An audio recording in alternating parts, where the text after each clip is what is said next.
Hey Leslie, how are you? Hi, Linda. I'm good. How are you? I'm doing good. I am so glad that we are able to have this mom talk and talk about some of the experience. So, definitely let me first tell you thank you so much for participating. Thank you for asking me. This is a great type of conversation to be having. We don't talk about it all the time. So Yeah, I'm looking forward to talking about motherhood. We just do it, we don't talk about it too much. right, We exactly. just do what needs to be done. So this is good. Yes, definitely.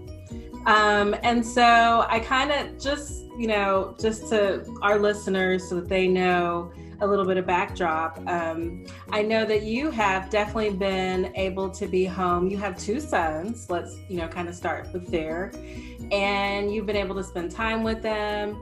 And you've had kind of you have a family life. It's four of you and you've had really kind of an active life. And so I thought it would be a really great opportunity to talk about, being able to stay home with them. And then also you've done some moves. And so we know that moving can be challenging, especially when you have kids, but you've been able to do that successfully.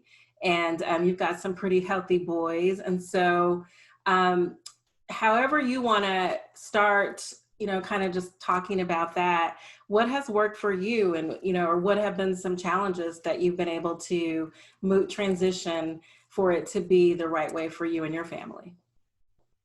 Yes. Well, I've never really been able to reflect on that journey. I've just been so busy being a mom, but this gave me an opportunity to really kind of think about it. And it is unique, like you said. Not, I mean, several people, mothers do, and families move. You've moved as well, and you've had to relocate your kids too.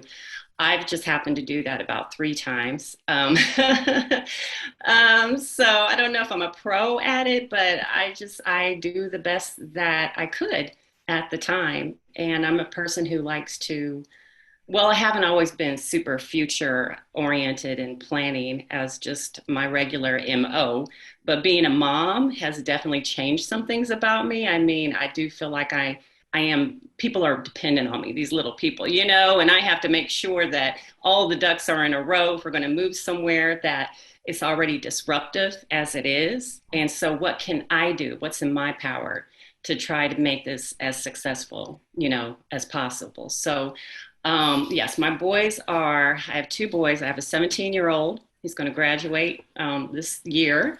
And the other one is 13. He just turned 13. So I got another 4 years with him. So we've been here in Texas now about going on 5 or 6 years. So this has been our third move. But let me go backtrack. Um, our first move, because I met my husband, we were in Kansas City, Lee Summit. And then we had our first child. Yes, that was my oldest. And we moved when he was 1 year old. We moved to Arkansas for my husband's job. And so we made that move. That was a transition.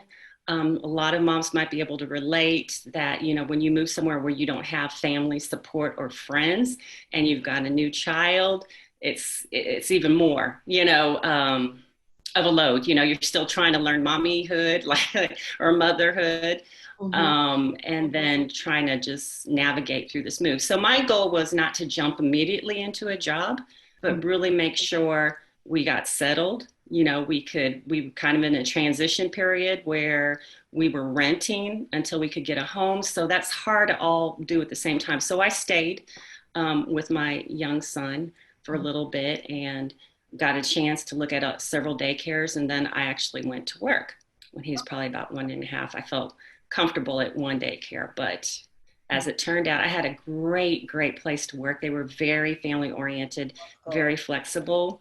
So I ended up probably taking him out, pulling him out of about two or three different daycares or childcare because, just something wasn't sitting right with me. It was never any big violation, but it's just something, because I was a first time parent and I'm super scrutinizing everything. I just wanted to feel super comfortable where he was at. So I finally found a place, and Makes sense. but that was a process. Mhm. So Some mommies might be able to relate to that. Yeah. So we got settled there, and then 4 years later, is it 4 years? No, no, it was only 2 years. He was 3 years old, and we moved a second time. This time we moved back to Kansas City Mhm. for my husband's job again. So again, another, it was a good move. Each move was good. It was progress, and it was progress in his career. Mine, I had to make the conscious decision that, and I have a bachelor's, I have a master's degree, but my main goal was, I need to make sure that I'm getting the best situation and transition for my child, and I'm good with that before I go back to work. So we moved back to Kansas City, and then I became pregnant again with my second child. So the move into the workforce, yeah, it didn't go as planned, right? It never So does. that That's okay. Yes, it's a happy accidents, So that was one.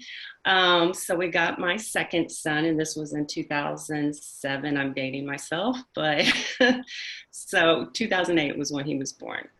I stayed home with him. I nursed.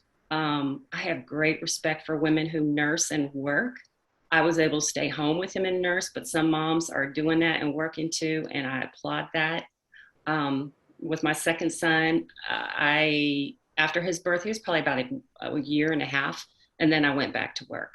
Okay. Yeah. So, yeah, made that work. Made that work. Everything was good. Everything was getting settled, and of course, another job offer for my husband at this time in about 2000. What was it? 2016. 2016. So we came here to Texas. So that was the most major one because by that time the boys were actually school age. This is the first school age move. So leading up to that, I just made sure to research. I mean, I was really, Dallas is a big place, and I really wanted to make sure we didn't know anyone from here really, or the community. So we were checking out, and it was a very fast move. We didn't have much time to Mhm. really look around.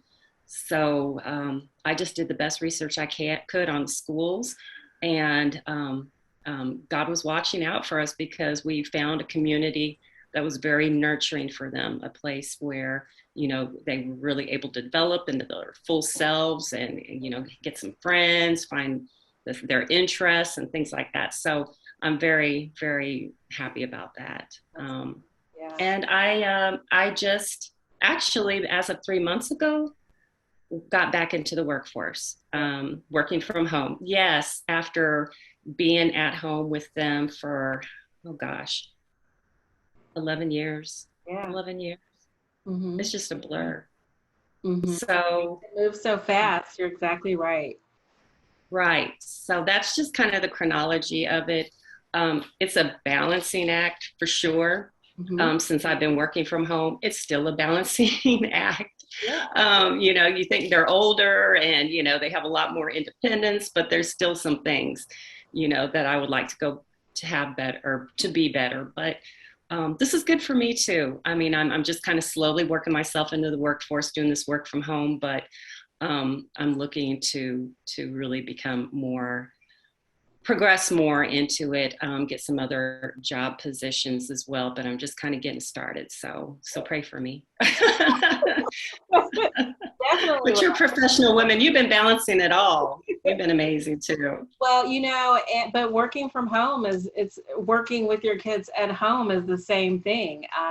Definitely. I mean, it's just, it's all work. So, and speaking of that, going kind of back to that, what were some of the things that allowed you talked about it's a balancing act. What are some of the things that you did to have that? Because it's that in some cases it can be even harder because when you leave and go to work and you're able to turn everything off, shut it off, and you can work. But when you're at home as a working mom, there's like it's all encompassing. So sometimes it can be a little bit more challenging on that balancing act. So what are some of the things that you did to be able to kind of be able to separate for you that worked for you so that it could be successful for you? Right. Well, it's been a transition. I've been doing a lot, carrying a lot of the load. And then you just realize when you go back into the workforce, this is just isn't sustainable. But you have some people in the household that have been used to you carrying that for quite a while. So that's been a transition for them, but they've been very supportive of Mhm. me working. And so I've seen them step up. They're starting to do more things that they haven't been doing, like unloading the dishwasher, finding something to eat, it could be leftovers, whatever's in the refrigerator. So it's a good thing because, it's helping them grow up and become a little bit more self-dependent too.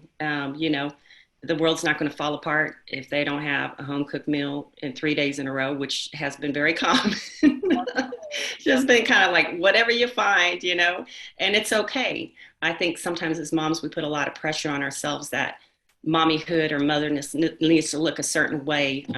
You're comparing yourself to others. And, it's just, I'm at the age too, I guess I'm 50, I'll share that. But I understand as a young mom, you want to get it right. So, it's your first time at this and you want to get it right. So you want to make sure you're doing all the right things. And so you're taking cues from what you think are the right things, looking at this person or this other person and but it really is, it's unique for you. And I just want to say, just be kind to yourself. You love your kids, you're doing the best that you can with the skills that you have at the time. Then that's doing great. Whether you're staying at home, whether you're working, whether you're balancing both, which we are most of the time, it's good. I love that message. I love be kind to yourself. That is that we have to do that. I love that. And then I love, you speaking to like, it's not, when it's not sustainable to do some of the things that we're trying to do, then it's okay to not, have a super cooked meal every single night. It's okay to have leftovers. That's being real. So I love that. I love that you're sharing that for sure. Yes, yes. Well, I know that you are a busy mom and I know that you have a lot going on. So I definitely appreciate you taking the time just to share your wisdom. I always say that, the goal is that, whoever is listening to this, if it doesn't apply to them, that they'll share that message. As moms, like you were saying, you really don't get an opportunity to really talk about what we do. We just do it. And this platform really allows for us to be able to talk about it. And then hopefully someone else will be blessed from it as well. Find something that they can take away from it. I love that. Yes, I love that you're doing this. I think that's a message. A lot of times we kind of have the feeling, or I do, we just need to suck it up and just move on and just do it.